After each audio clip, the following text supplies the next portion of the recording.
d'aujourd'hui. Salut Mejda, Salut Jules, bienvenue sur Les Jeunes d'aujourd'hui. mais merci de me recevoir. Merci de toi me recevoir à Grenoble. Oui, bienvenue à Sciences Po. On est à Sciences Po Grenoble. Si un jour j'avais su que j'entrerais à Sciences Po, mais pas du tout pour les études, c'est très cool. Qui sait, tu peux potentiellement poursuivre. On verra. Pour l'instant, j'avais pas le niveau scolaire. Voilà, belle revanche contre la vie. Tu peux me raconter un petit peu qui tu es? Qu'est-ce que tu fais là? Qu'est-ce que tu fais dans la vie? Et te Avec présenter? plaisir. Oui, je m'appelle Mejda, j'ai 21 ans, Mejda El Massini. Je te reçois à Sciences Po Grenoble pour parler un petit peu de mon parcours dans les jeunes d'aujourd'hui. Donc, encore merci de me recevoir. Je suis étudiante au sein du parcours de l'école de gouvernance européenne de Sciences Po. Et donc, je suis en Master 2 et je m'apprête à achever mes études dans quelques mois. Donc, C'est cool. voilà. T'as bien aimé tes études pour l'instant? Parfait, c'était en fait ce que j'ai beaucoup apprécié, c'était que chaque année était différente d'une année à l'autre. Ouais. Donc aucune année se ressemblait et c'était vraiment appréciable parce qu'on peut vivre vraiment plein d'expériences pendant ces études.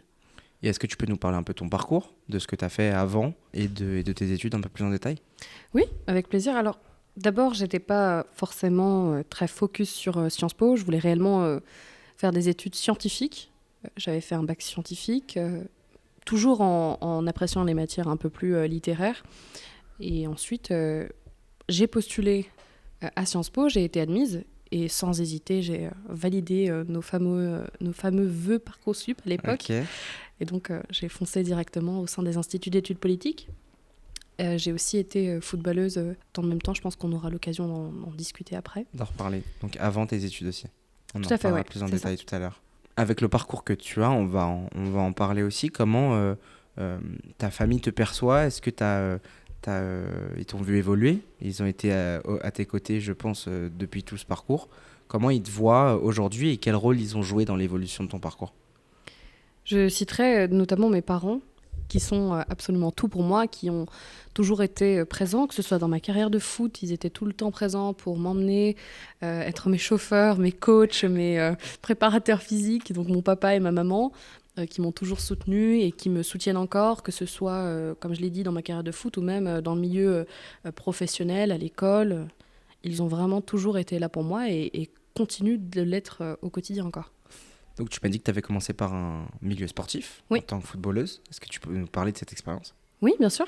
J'ai été pendant près de 9 ans au sein d'un club en Haute-Savoie, qui est le Thonon-Évian-Grand-Genève, où j'ai commencé le football, en fait, qui était d'abord un club exclusivement féminin et qui ensuite fusionnait. Histoire voilà, très complexe du club. Pour ensuite, une fois avoir été admise à Sciences Po Grenoble et Sciences Po Lyon notamment, j'ai choisi de venir à Grenoble et de rejoindre le club de Grenoble, le GF38, au sein de laquelle j'ai passé une année avant de faire un stage avec l'équipe nationale du Maroc chez les jeunes. Et j'ai ensuite mis ma carrière de football entre parenthèses. À quel moment tu as pris cette décision et pourquoi tu as dû, entre guillemets, arrêter parce que ça ne matchait pas forcément avec les études ou pas?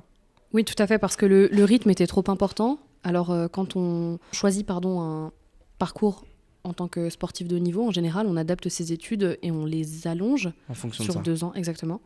Pour ma part, j'ai pas voulu perdre de temps dans mes études et donc j'ai tout réalisé sur la même année, ce qui était un challenge humain en fait et physique trop important. Et donc à la fin de ma première année, je me suis rendu compte, même si j'ai obtenu de très bons résultats, que ça n'était pas possible sur le plan humain, physique, De faire les deux en faire même tout temps. cela. Bien sûr, il est possible de faire du sport, mais je pense qu'il est très compliqué quand on fait tout ça sur la même année. C'est très compliqué. Donc, tu as choisi de continuer les études, de mettre en parenthèse cette carrière de footballeuse pro. Est-ce que tu regrettes ce choix ou pas pour l'instant? Pas du tout. Alors bien sûr, par moments, il y a toujours des souvenirs liés au football qui me reviennent en tête, mais je sais que c'est un arrêt temporaire, que je mets pour l'instant ma carrière entre parenthèses, mais que je poursuivrai dans le futur. Donc, et aussi la voie des études, qui est pour moi, qui ne représente absolument pas un regret pour moi, parce que c'est vraiment un moyen d'avoir un futur quasi sûr, ou en tout cas juste de m'élever, Stable. même intellectuellement, stable, une stabilité financière, sociale et personnelle que je recherche dans les études. Le football, c'était une passion et c'est toujours une passion, mais c'est beaucoup plus incertain. Par quel biais tu rentres dans le milieu, pas le milieu politique, mais les études politiques? J'ai toujours regardé en fait beaucoup de débats à la télé, sur YouTube, de personnalités politiques fortes lorsque j'étais jeune. Et c'est aussi ça qui m'a beaucoup inspirée.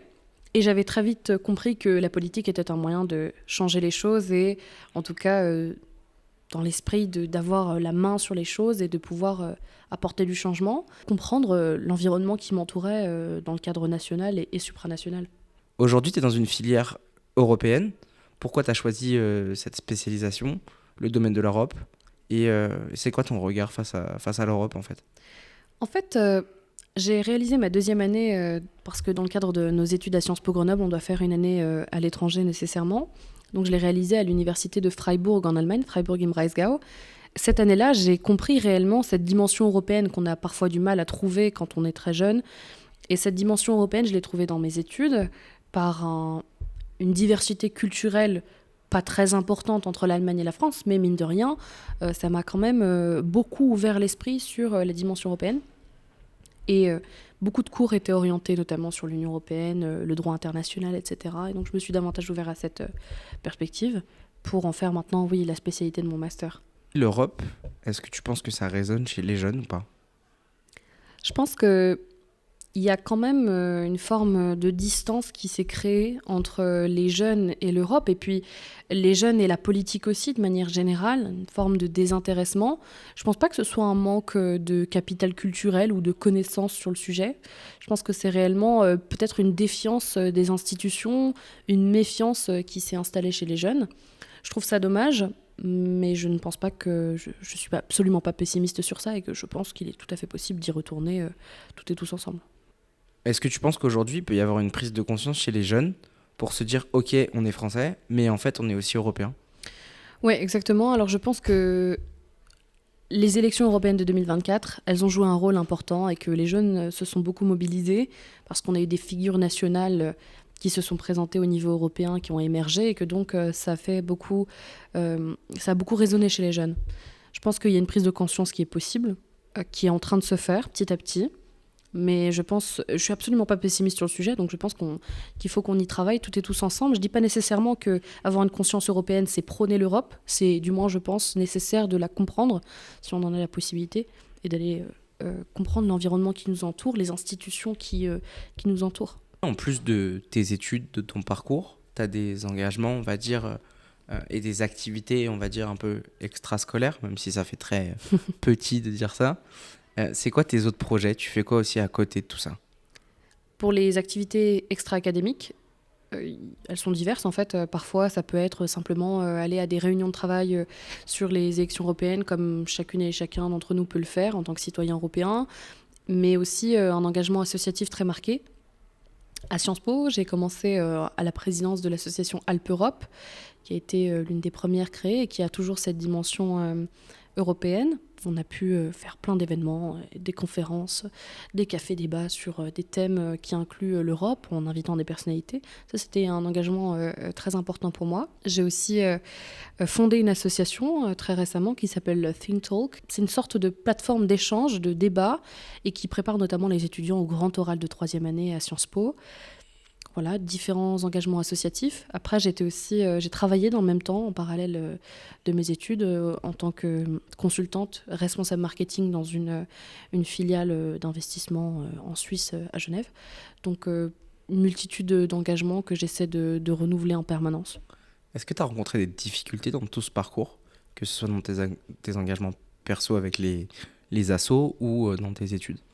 Je pense que les difficultés, elles font partie de toute manière du parcours de tout un chacun, et que quel que soit le parcours qui se veut ambitieux, on va avoir des difficultés. Je pense que toi aussi, dans la création de ce projet, les jeunes d'aujourd'hui, tu rencontres certains obstacles qu'il faut surmonter avec beaucoup de discipline, de rigueur, et il ne faut pas le lâcher en fait. Après, ça peut être aussi des obstacles humains. Dans le cadre des études notamment, on est en contact avec une multitude d'étudiantes et étudiants, des sphères différentes, même dans nos vies respectives. Donc parfois l'obstacle peut être humain, technique, logistique, mais et parfois l'obstacle c'est nous-mêmes. C'est de se mettre des barrières, et il faut aussi savoir le surmonter. Pour ma part, le plus gros obstacle a été justement de mettre ma carrière de football entre parenthèses parce que c'était ce qui constitue en fait la majorité de mon temps et qu'à un moment donné, c'est pas possible et il faut absolument faire un choix. Et donc le choix qui a été le mien, je l'ai dit, ça a été de poursuivre sur les études. Je pose la question à tous les gens Ouais. jeunes qui viennent dans ce podcast, c'est un peu la ligne directrice. Comment tu perçois notre génération? C'est quoi ton regard face à nous, face à notre génération, face au milieu dans lequel on vit, etc. Je pense que notre génération, elle est très critiquée. Elle est très critiquée, parfois pas de manière constructive, et qui a une tendance à blâmer les jeunes et leurs activités, quelles qu'elles soient en fait, par le simple fait qu'ils soient jeunes. Moi, je pense que la jeunesse a beaucoup à apporter. Notre génération a beaucoup à apporter et on pense nécessairement aux outils numériques, à l'intelligence artificielle, mais au-delà de ça, il y a une jeunesse, une fraîcheur dans nos générations. Ce n'est pas pour nous jeter des fleurs, mais je pense qu'on a quelque chose à apporter et que le monde devrait, et ce qui est de plus en plus le cas d'ailleurs, et ce qui est super, s'ouvrir davantage aux jeunes parce que les jeunes ont tendance à perdre en crédibilité auprès de générations plus âgées dans le monde du travail, mais que parfois elles ont beaucoup à apporter et peut être très très enrichissante. Je rebondis là-dessus, petit sujet d'actualité, j'ai vu le film d'Aznavour hier au cinéma, que j'ai adoré, foncez le voir, c'est génial. Et je rebondis sur ce que tu dis parce qu'il y a un moment où il est dans sa carrière et il se demande comment il va se renouveler, etc. Et il dit une phrase, si on se renouvelle pas et si on n'écoute pas la jeunesse, on est mort. Absolument. Pour moi, c'est ce truc-là et ça sonne un peu avec ce que tu dis, le fait de nous écouter aussi et d'utiliser cette jeunesse, cette fraîcheur pour avancer et pour se renouveler aussi dans des grandes institutions ou des domaines aussi politiques comme le tien. Et je te remercie pour ce projet des jeunes d'aujourd'hui parce que ça permet justement de donner la parole aux jeunes et de mettre en avant leur parcours ou même leur discipline ou leur motivation parce que c'est ce qui compte au fond, c'est de se donner à fond pour un projet. Merci de nous donner la parole. Merci beaucoup. Mon avis sur la politique et l'avis que je ressors un peu de notre génération, je te parle pas des gens passionnés par la politique ou des gens qui font des études de politique ou même des gens encore engagés. Les gens qui sont pas dans le milieu politique ont tendance, en tout cas ces jeunes-là, à se désintéresser de la politique. Est-ce que tu penses déjà que c'est vrai ou pas? Et quel est ton avis là-dessus, alors que c'est un sujet qui est hyper important? Mais il y a on va dire ce désintéressement indirect de notre jeunesse. Je pense que cela est visible dans la société civile, comme tu le dis. C'est vrai qu'à Sciences Po, une majorité des étudiants ont quand même un intéressement certain, une fibre politique. De fait, on est obligé, en fait, quelque part, de s'y intéresser, même pour nos études. Mais c'est vrai que je pense qu'il y a un désintéressement des jeunes. Peut-être que cela survient parce qu'il y a une forme de personnification de la politique trop importante, des figures politiques trop importantes et qui parfois n'apportent qui n'apportent même pas le fond en fait et qui se concentrent uniquement sur la forme, qui est très important. La forme est aussi très importante, mais le fond, je pense que c'est ce qui doit primer. Tu penses que on s'intéresse moins à la politique parce que ça nous paraît compliqué? Ça nous paraît pas atteignable ou pour nous c'est un milieu complètement différent? Je pense qu'il y a un peu de cela, mais j'utiliserai pas cet argument principalement parce que ça serait un petit peu réduire les jeunes comme des êtres incapables de comprendre une politique trop abrupte et difficile. Alors qu'en réalité, on en a pleinement les moyens. Parfois, on en a pleinement les moyens et je pense que c'est vraiment une défiance des institutions, une méfiance de ces institutions et encore une fois, la personnification trop importante et pas nécessairement un manque de compréhension ou d'aptitude à le comprendre. Il faudrait aussi des fois le simplifier ou en tout cas être plus proche. Peut-être davantage de transparence, certainement, parce que la vulgarisation d'un processus législatif, elle est quasi impossible à faire, pour être précis. Donc c'est le challenge, en fait, d'être précis tout en faisant comprendre les gens. C'est vraiment un challenge à relever. Maintenant, il faut de la transparence, mais je pense que de la transparence excessive, parfois, tend à noyer les citoyens dans un flux pas nécessairement de connaissances, mais d'informations trop difficile à gérer, et pas nécessairement par sa complexité, mais par son nombre, en fait. Qu'est-ce qu'on te souhaite pour la suite? C'est quoi tes projets futurs, tes futurs engagements, ta volonté de poursuivre des études? Qu'est-ce qu'on te souhaite? C'est quoi la suite? J'espère beaucoup de bonheur, quelles que soient les expériences que je mène. Je compte poursuivre avec une année potentiellement au Collège d'Europe à Bruges, qui est une école voilà, encore pour se spécialiser sur les questions européennes. Sinon, voilà, une carrière heureuse, de la santé et la reprise du football aussi. Pourquoi pas? Absolument, oui, oui, j'espère. Bon, bah tant mieux. Merci beaucoup, Mejda, pour Merci ces Jules. réponses hyper intéressantes. Et merci de m'avoir invité à Sciences Po Grenoble. Mais bienvenue. À la Merci. prochaine. Merci beaucoup. Je vous rappelle aussi que vous pouvez nous écouter sur les plateformes de streaming, sur la chaîne YouTube et vous abonner aux différents comptes sur les réseaux sociaux. Merci beaucoup. Au revoir. Merci Jules. Ciao.